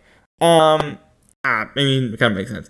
But finally, Ravens Broncos. I was on with our guy Alan during halftime, our resident Broncos fan and the relevant team. He's running the Broncos vibe over there. I was on him talking about the first half a little bit when that first half ended, and so a couple of things. In terms of the Ravens, it was nice to see a deep passing game from Lamar Jackson for once. Like, their entire game plan was throw the deep ball. And we've never seen that from Lamar Jackson, I don't think. We've never seen a game plan that way. Not consistently. Not consistently, I don't think ever. This might have been the first game. And you know what? Positive. Good. Even considering, I think what was interesting is Denver did a great job pressuring him and did a great job taking away the short routes. But Lamar showed that he has potential throwing the deep ball, particularly to Mark Andrews. Deep crossing routes. I like deep crossing routes. Get it to him deep and over the middle. Like, getting Mark Andrews involved in this offense is so critical to Lamar's success. And I keep saying this, and we finally saw it today. Yeah. And, I mean, as for the Broncos, I think this game just really kind of proved what they are, which is, a team that is consistent and is not going to make a ton of mistakes and just kind of plays safe and controls the game, But then that allows them to beat up on bad teams like Jets, Giants, and who else did they play? I don't know if it matters. Somebody bad, like Houston or something. I don't know. Anyways, no, not Houston, but whatever. But then when they play a good team like Baltimore, it's kind of, they don't really have kind of the juice to really get going past them. You know what I mean? So I think that's what we saw today. And, I mean, especially like for Lamar going up against a team like this that has a probably, in my opinion, the best secondary in the NFL. And a good And the pass fact rush. that he They're a was good able, defense. They're actually a good oh yeah, defense. really good. And the fact that he was able to do that against them with kind of limited receiving weapons is impressive. Really impressive. Well done. Well done to him. It's kind of funny. You say this about the Broncos, but like when you watch the first half, it's Teddy controls the game, but like it feels like they're in games with Teddy. I think like it was 17-7 at half, Yeah. but they can be in games with Teddy. But I did feel like they weren't going to win, but I felt like they were in games with Teddy, and then Drew Lock comes in, and of course I think at that point kind of all hope gets lost, unfortunately. Sorry, Alan, but that's kind of the truth. But I will say that they were in that game for that first half. And they're going to have games this year, I think for a pretty good chunk of the year, they're going to have games where they can win against good teams because Teddy's able to keep them in there. Right. And that's only going to get you so far. Like, that's going to get you 6 or 7 wins. But that's I think where Denver needs to be now, unfortunately, and I think that's kind of what they are. I think with Teddy, they're going to be in games often, and that's about it. And Yeah. I don't think that's necessarily a bad thing. But I'm not. But after 3 weeks, it felt like everyone wanted to give Teddy a Tannehill extension. I'm like, no, like that, no. And no, because Tannehill, I think, is a much different player, and we saw it today too. He's a much different player than Teddy. But I don't know, Denver, you're gonna win games that are gonna make us go, ooh, nice win. But that's about it for Denver, and I don't think that's a bad thing. Yeah. I mean, I think they're definitely building, and who knows? Maybe next year they will get a guy named Aaron Rodgers, I think. Yeah. Yeah. Maybe. So who knows? We'll see. I can't believe I completely skip over the Seahawks game till the end because it's at the top of my screen on the app. I was gonna go through I was gonna go through both of the NFC West games back to back, but we didn't. I will try to make sure we need to get to the Seahawks games early on in the show instead of later in the show. But I think the main reason kind of why I skipped this game over is it felt like it didn't really matter too much. Because honestly, when Trey Lance came in, like it was kind of done. Well, I don't think it mattered a ton for San Francisco, but I think for Seattle it was great because it was a momentum shift. Even if it was kind of I don't want to say an easy win, but you know, it was easier that they didn't have to deal with a whole lot in the second half. Although in the first half, when Garoppolo was in the game and everybody was healthy, they still only held them to 7 points. And that defenses, both of them, definitely controlled that first half, which I was not expecting. I'll be honest. But I think the thing with Seattle versus San Francisco is Jimmy's kind of go-to guy is obviously Kittle. And, Kittle is oftentimes in the middle of the field, which is being patrolled by Bobby Wagner and Jamal Adams. So they kind of limit him, and we definitely saw that today. And, as far as the offense, it was definitely a slow start for both of them. But I think Seattle showed lots of promise with their run game today, just in terms of the versatility they have between the different backs, which is big in today's game. When, especially now that we have 17 games, you got to have multiple running backs that can do well, which they seem to have. So, yeah. They are weird to me. The Seahawks still. Oh, yeah. The Seahawks freak me out.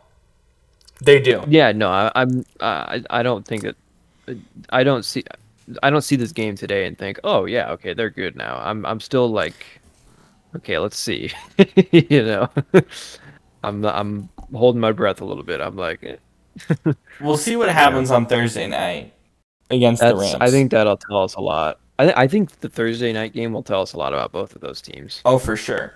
But Or at least it should. I think more so for Seattle than anybody. But I'm gonna. Here's the thing. Last week we were worried about their defense. Their defense played well. Today, what I really wanted to discuss with Seattle was the first quarter. They did nothing on offense. They had -7 yards of offense, and I was like, here we go again. Yeah. And yeah, sure, it was such a small spell in the game, all things considered. But I think it was the most important part of the game for Seattle because guess what? Guess what? If you look at that division, the Cardinals are 4-0. The Rams are 3-1. They're both looking really good, just in general, how we're talking about them. The Niners, look, yikes, honestly, San Fran, like, yikes. You're like, Trey Lance is still learning. He shouldn't be starting right now, but you have to now with Garoppolo apparently going to be out for like 2 to 3 weeks. Yikes. I don't know. That guy's gonna be a wimp. Stop. But I think the injury is pretty significant. But I'll say this. I have a hard time with Seattle every week. I have a hard time feeling like they're even a playoff team. I said that last week. I have such a hard time. I don't like Arizona. I can't believe I'm saying this. I didn't think I would say this last week. Arizona is actually a mile better than them. Like, and I don't think that's wrong. Or at least, yeah. I don't think that's wrong. Yeah. I think, yeah, I mean, I think so far with Seattle, it's just they've just been way too inconsistent to really evaluate them. What are they? What is Seattle? I don't even know. Well, because here's the thing, like most, and this is what I said last week, and honestly, this might be true, because most years they start out really hot, and then, you know, they'll either end well or they'll do well in the middle, and then like, but there's always a 2, 3, 4 week stretch where they just look bad. And I feel like that was, you know, weeks 2 and 3 for them. And perhaps now they are on the right track again and are going to do better. It could be a situation like that considering how weird this team is. Or, like you said, maybe they're just not even a playoff team and they're going to have plenty more games like those two, you know? Who knows? I think Thursday is going to be a big sign for sure. I look at Seattle right now, and I've looked at Seattle for the past few years like this, and obviously Russell Wilson can make this a divisional round team in a heartbeat, and that's kind of what they've been. They're a team that consistently, to me, feels like they don't have an identity on offense. Their identity on defense last year was one player, and that was Jamal Adams. That's why he was my Defensive Player of the Year last year. They don't have an identity consistently, and that's why they can't get back to the Super Bowl. It's because they don't have an identity. And look, I'm probably harsher on them than most teams. It's because I watch them kind of more hardcore than everyone else. Look, we live here. I watch them more hardcore than anyone else. In the entire league. And I watch the entire league. And I watch the Seahawks more closely than anyone else, even if I don't watch their game in full because I'm watching Red Zone. It doesn't matter. I watch the game enough to know what they are. They're a team that constantly doesn't know what their identity is. We talked about this last week with Pete Carroll. It seems like he's trying to force one identity when they should force another, particularly offensively. That's going to bite them eventually.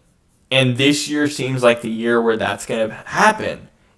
And I didn't think that week 1. I said week 1 they're a contender. But that's how much things can change week to week, especially in September and now October when we don't exactly know what we're seeing.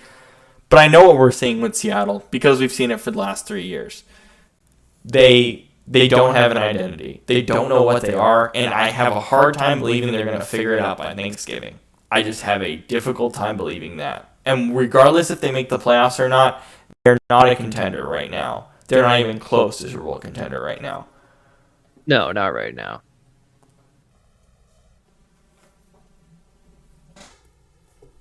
I mean, even if they have, I mean, I think they've had an identity. It just hasn't really like fit them. As as weird as that seems, but yeah, I don't know. It doesn't make sense to me. They're a team that constantly just doesn't make a single bit of sense to me, especially this year. They just don't.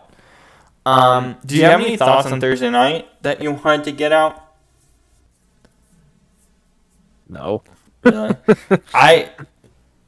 The one biggest takeaway from Thursday night that I'll say is I think Zach Taylor Like a college game. I think Zach Taylor deserves more credit than he gets. That offense is nice. Yeah, it's not bad. I think it's really Defensively, talented. they worry me a bit, but yeah, I mean, I don't love their offensive line, but you know, Burrow definitely seemed capable. They've got a great receiving core, obviously, and Joe Mixon, as much as we like to trash on him, he's looking okay. We trash him because of the O-line, not because of who he is. That's what we do at Saquon, too. Yeah, but yeah, Raiders Chargers tomorrow night. I'll do a post show, obviously, always on Revelant next or tomorrow. Excuse me. So I'll do that tomorrow night. But relevant tomorrow night. Jeez, sorry. This is what happens when it's 10 o'clock. My apologies to my company, my team over there, who I love so very very much. I'm just trying not to get you sued, man. Sued. I don't know. No. I love my team over there. It's literally 10 o'clock at night. Okay, we do these shows very late. Raiders Chargers. I'm super excited to cover this game tomorrow night. This is gonna be fantastic. This could be an absolute shootout on Revlin tomorrow night doing that post show. I'm excited to cover this. This is going to be a shootout, and this is going to be super fun, and this is going to tell us a lot about not only these two teams, but this entire division. I'm so excited for this game. Yeah. Yeah, man, I think it's I see it being I see it being kind of a close, high-scoring game. Yeah, I imagine the final score is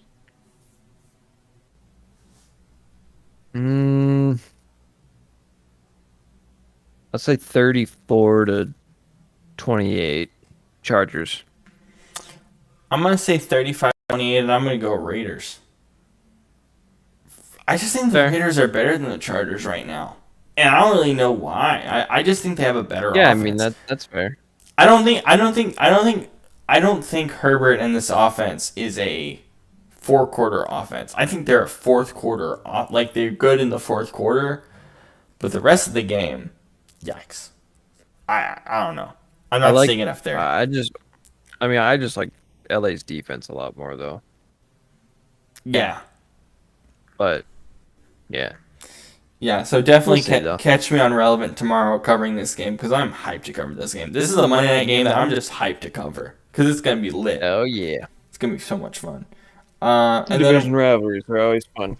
Yeah, especially on a Monday night or a Thursday night, which we're getting with Seahawks. Or any night. This is a game with Seahawks and Rams. I'll do a post show there as well, I believe, on Thursday night. I should be able to. Do you want to hear my schedules on Thursdays? Okay. It's freaking insane. I get to school at 8:30. Woo, okay. Have class from about 8:45 to 11. Have lunch. Okay, nice. 1:30 to 5:30. I'm in class. Ooh, that's long. Wait, what's for lunch? What do I have for lunch? Yeah. A sandwich. I don't know why I was expecting something really epic. Just a sandwich. What, were you expecting an egg omelet? Shoot. An acai bowl. No. Okay. Anyways, class from 1 to 5. You said. Yeah. Like basically 1:15 Okay. to 5 o'clock, okay? Or like, no, like 5:30. And then my mom picks me up, I drive home, I'm watching the game driving home, watch the game for 3 hours, and then do a post show until about 9:30. And that's my whole day. I worked the whole day, dude, on Thursdays. It's nutty. Yeah, that's a That's 13-hour day. That's commitment right there. That's the craft right there. Wow. Uh, Better catch some extra sleep then. Jeez. I'm trying to, dude. I'm crash sleeping, bro. Since you have some extra time, how is school going for you? How is the Good. Film Institute treating you? Good. They haven't killed me yet, which is nice. No, I'm kidding. No, they're great. They're great. I'm taking. I have 4 classes this quarter, which is kind of a lot, but they're fun. And I'm busy, but busy is good for me. Keeps my mind occupied, and yeah, and we're just doing fun stuff, working on my senior project, which I'm very excited about. I've told you a little bit about it, but Yeah. um, We'll yeah, definitely promote that I'm and excited debut for that that. I'm excited for that to happen. Would you like to make a cameo in it as the Yes. janitor? I am the janitor. We're also scouting locations for another one of your projects that is coming up in about a year. I am the location scouter for that. Next, so I'm excited. November 2022. Murder I'm mystery. Oh my god. Well, we've been scouting some locations on Airbnb, so I'm excited for that. Yeah, so I'm taking. So it's funny because as a media and communications major, I am not taking any media and communications classes this quarter. Literally none. Huh. I Interesting. because for 3 years, Shane, I've taken media and communication courses. Okay, like radio, whatever else, and climate Yeah. change courses. Climate change. Yeah, I took climate change for 3 years because I needed all this natural world credit. But climate change is so interesting because it's so complex. It's so Oh, yeah. wildly complex. It's so interesting. So I was like, okay, you know what? Screw it. Business. I mean, hey, that's not bad. I'm taking Intro to Business, which, hey, maybe we'll turn this show and what we're doing with Revelant into more of a business as well. And that's part of me taking the class. But also that creative writing, which is actually super fun, by the way. I'm having a lot of fun in all my classes right now. And then I'm taking Education and Society. I absolutely love the education program at UW Bothell. It's a great program, and I haven't taken enough classes in it. It's really good. But yeah, packed schedule, peer coaching's been great, made connections there. So like doing that too, and the internship, and obviously this counts as well as internship work for the both of us. But like, it's packed. Like I never had a schedule this packed, and you're right. Like it does keep your mind really busy. It's surprising. Yeah. 'Cause I'm a kind of guy that I don't know if I've talked about this on the show, but yeah, I have anxiety, and I notice like for me that when my schedule is full and I'm doing all this kind of stuff, anxiety just kind of like goes in the back burner because I just like don't have time to think about it. No, like 'Cause yeah. I'm just busy going and doing. No, it's funny because Which is great. I'm I love kind of there too. Like I'll still have those moments, but it's it's awesome having like 3 primary things to do and like doing all of them. Like the internship with Revelant has been so much fun. Like I'm having so much fun. This show included, I'm having so much fun. Like that's such a fun time for me. And like the peer coaching and connecting with students and doing all that. Like that's work. That really is a lot of work, but it's great too. And then like classes. But I've never had a college student schedule until now. You know how like a normal college student has I have this job, but I also have this internship, and then I have these classes. Like, for the first time, I'm doing it, and I thought it would be overwhelming, and at times it is.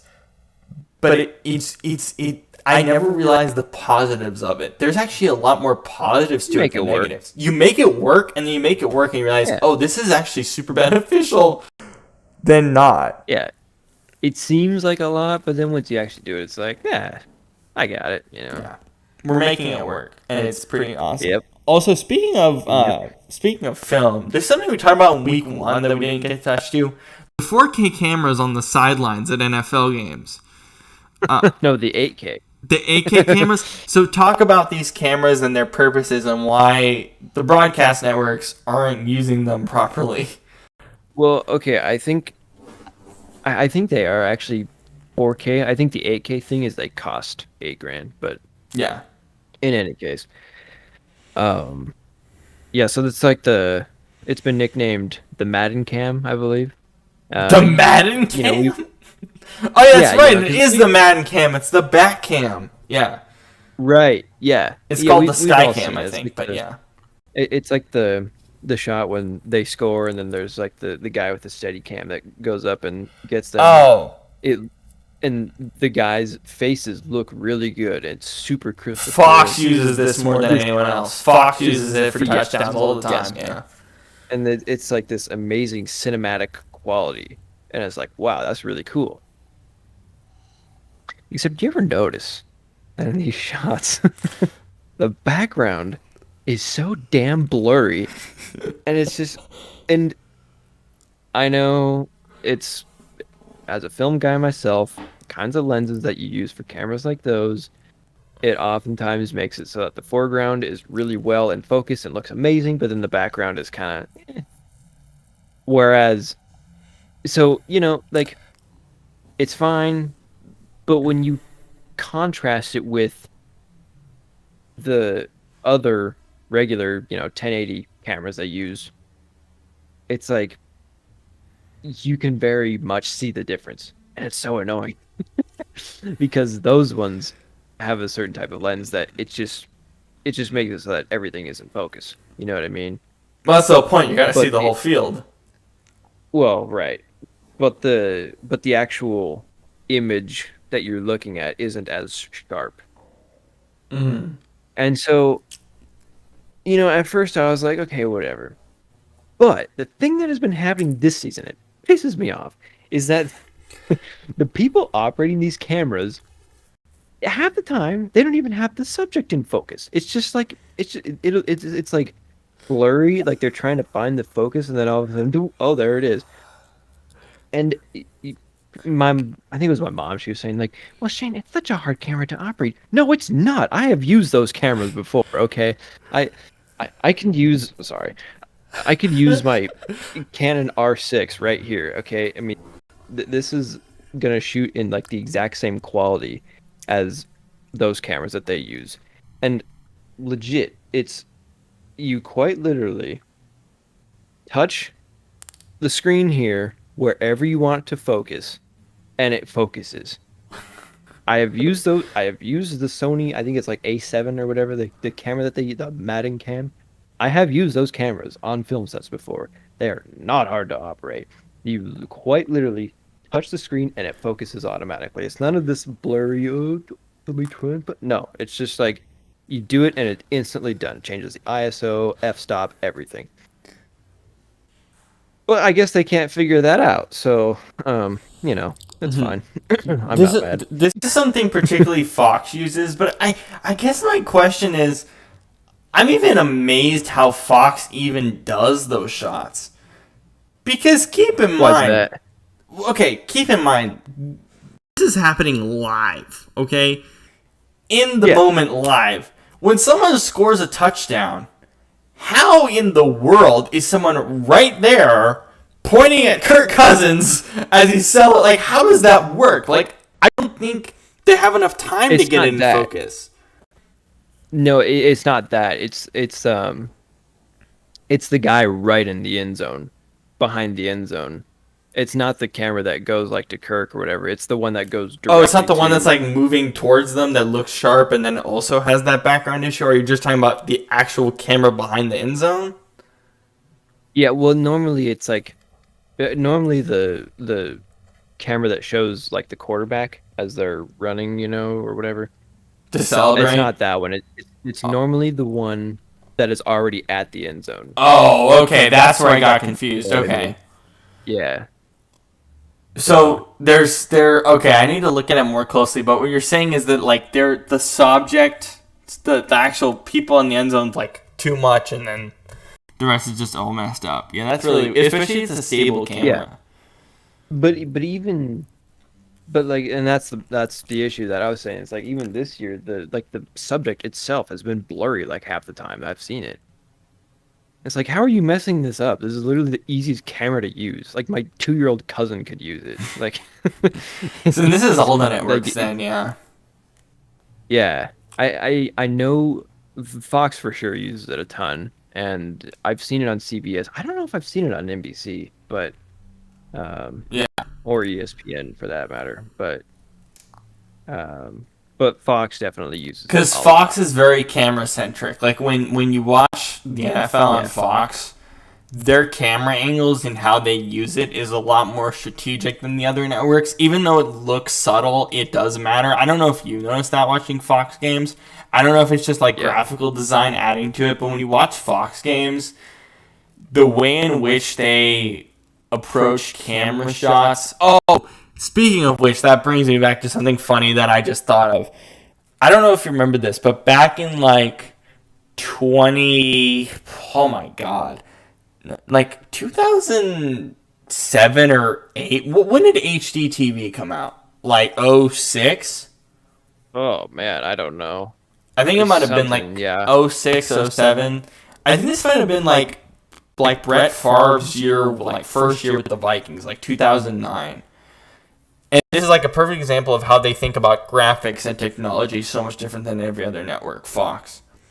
Fox had this very bizarre technology where so you had HDTV channels and you had like SDTV channels still, right? You still had like standard definition.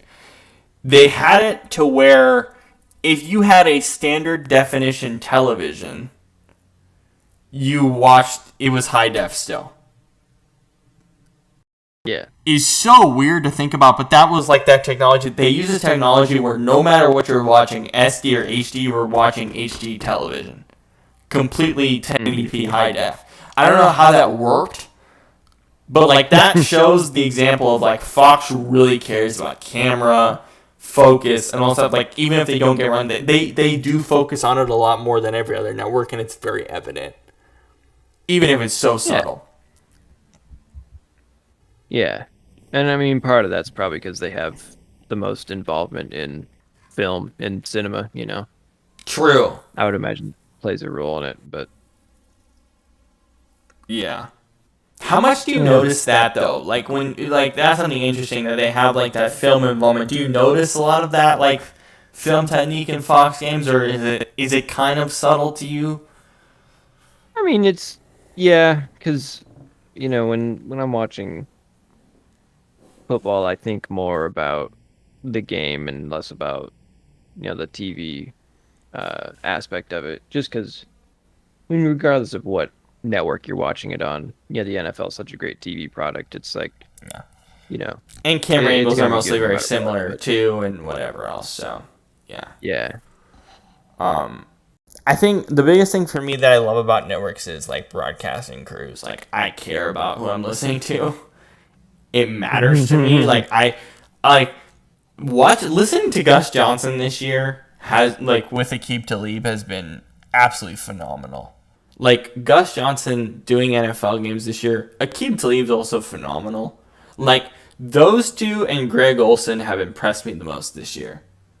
Greg doing it full time, and then Gus and Aqib, because like I'm like wow, that's really good. Like obviously Gus Johnson has a brilliant voice. I wish they put him on better games. Like, I wish they did. They put him on, like, today they put him on Lions Bears. I'm like, okay. Last week you put him on Jags. I'm like, okay. But fine. Like, they're kind of low and tumble, I guess. But at the same time, like, Gus Johnson, Aqib Talib, and Greg Olsen, like, they're just amazing. Like, obviously we've watched Greg before. We watched Aqib last year. But it's like, it's impressive to see a lot of these guys come in and know exactly what they're doing, and it doesn't seem disoriented. It's very bizarre. And even on CBS, they have some guys that have this is their first year doing it, and it doesn't feel weird. The only guy that it's ever felt like weird. Breeze is phenomenal at Football Night in America. Like, I haven't seen too much of him. I didn't even see the Notre Dame game yesterday. I think he was covering the Notre Dame game yesterday. But he's been great. I was getting my hair cut while I watched that. but like, Drew's been incredible. That Breeze? I can't, by the way, I cannot wait. I know this for sure. Mike Tirico and Drew Brees will be doing some Sunday night games this year. I don't know when, but they're going to be doing a couple this year, probably around November when Al Michaels takes a little bit of a break. That's going to be exciting to watch Tirico and Brees do some Sunday night games this year. I'm really excited for that. Oh, yeah. If you, the listener, doesn't know, somehow does not know this, I'm a bit of a Breeze fanboy. Yeah. But not to be remiss, his commentary is good by now. But. Yeah. But like, he's been great commentary wise too. Yeah. I mean, I the only guy in last 5 or the only tandem that hasn't worked in the last 5 years in new commentary. Even Bruce Arians, the one year he did it for CBS, he was great. I forgot about that. He was so good. Like, legit, he was really good. I like listening to Bruce Arians on CBS broadcast. The only... The only one that didn't work was Jason Witten, Booger McFarlane, and the guy who does boxing for ESPN or College Football. That was the only one that I was like, this does not work. In the last 5 years, that's the only team that I'm like, this hasn't worked. Are you kidding me? Everyone else is perfect but them? Like, what is Jason Witten doing now? Like I can't believe I'm saying it. They were the only one that hasn't worked. Only one. It's amazing. I got even the Nickelodeon crew was better than them. Oh my god, absolutely. And they had a kid doing it. They were actually really good. They were great. Ian Eagle's son, Nate Burleson, and like a few of the Nickelodeon stars, and they were better. And they were going to a kid's audience, and they were better. Yeah. Yeah. I cannot believe this makes me even more want to do play-by-play one day for like Fox or something. Because I'm not kidding. Like, I want to learn the mechanics of play-by-play. Like, I'm a podcaster first, obviously, clearly. But I'd love to learn play-by-play because I know it's hard, but there's something about watching these guys do play-by-play and color and come in and be so ready to go. It's like, man, like, I want to learn how to do this. Like, it's inspiring to see. It really is super cool. Funny, because you always used to want to do color. I'm not. I can't. You know what? I've become the play-by-play guy. I've accepted that role, and I love that role. I love that role so much more than the color role. Am I the color guy? Yeah, you guys have always been the color guy. You and Brandon both have always been the color guys on this show. If we were to do it that way, so at least for me, like I just fell in love with the play-by-play role in the last like 5-6 years. That's something I really want to learn how to do. Or sideline reporting. I'd love to learn how to do sideline reporting too. So something for the future to consider. But I think we're pretty much good. Do you have any like other stuff you want to get out before we start the week? A new week for us? No. I think we're pretty good. Go on and conquer. Yeah, same here for sure. YouTube worked really well tonight, so we're going to keep going with that. We had some issues with the Twitch stream yesterday, so I was like, let's figure this out, let's readjust, and it seemed to work out really well. So positives there. I'll check the stream to make sure it worked well consistently. But again, we are still troubleshooting this as our first year doing consistent streams, so keep that in mind as we go along. But yeah, definitely a positive all around there too. And we will see you all next Sunday. I'll see you on Relevant. God, man, my brain needs to adjust at 11 p.m. to say words. I'll see you there on Monday night, on Thursday night, every week pretty much. If there is some issues with assignments and different things for school, I will do stuff on Friday for them as well. Fantasy basketball stuff. I'll try to do some content there as well. But Mondays, Thursdays, you can see me on there. And then, of course, Sundays with you guys. That's the schedule for the rest of the way and some other stuff in between.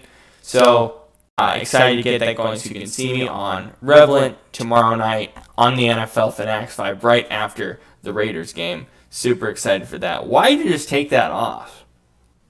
The mic cover? Yeah. Because I felt like it. It makes a foam finger. Oh, shoot.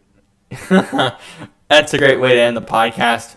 I'll see you all tomorrow. You'll see Shane and Brandon next week on Sunday night, right after a rematch of the AFC title game, Bills-Chiefs, next Sunday night. Let's go. Super exciting. We will see you all then. Have a great rest of your night, everybody.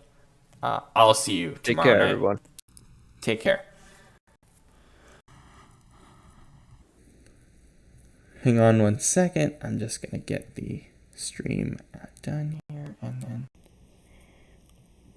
Wow, this is weird. Yeah, hang on. The stream is still on currently for some reason. I cannot... this is what happens. There we